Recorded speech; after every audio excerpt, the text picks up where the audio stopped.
चलते आज ओडिया रेसिपी देखा और शिखा भी। मुझे बनाऊँगी सारू आलू तरकारी। सारू आलू और मूलार आज मूलार गोटे तरकारी, मूला परोटा, मूला भजा, मूला बहुत प्रकार हुए। आज मुझे बहुत बढ़िया रेसिपीटे मूलार बनैबी, आप मूलार बनैकी देखी। मूलार मुझे तेल टे अल्प देदेकी मूला को सारू आलू मूला पोईनाड़ी थी तो पकेबी ना आड करेंगे पकई हल्दी टे पकई भल भागे भाजी ना। भाजी सारापर सेम कड़े मुझे पिज कुचा देती अदा रसुण पेस्ट देती अदा रसुण पिज कंचा लंका गोटे अलैचा देकी मुझे भल भाव ग्राइंड करके पकई नहीं कषि भल भाव कषि सारापर जो मसला आड करी परिया सब देकी भल भाव कषि ना।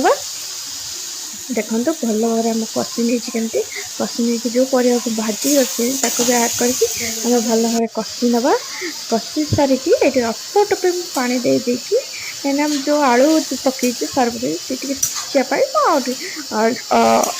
कम से कम 80% सीझे आउ जो 20% सीझा था मुझे पानी अल्प टे दे ढंकई ना भल भाव सीझी सब आपको भल भाव कषा कहीं मूला पड़ी ना ये भल भाव कषा और टमाटर भी मुझे आड कर फाए बेसी देनी बेसी टमाटर दबा दरकार नहीं आप ये परिमाण में देपर।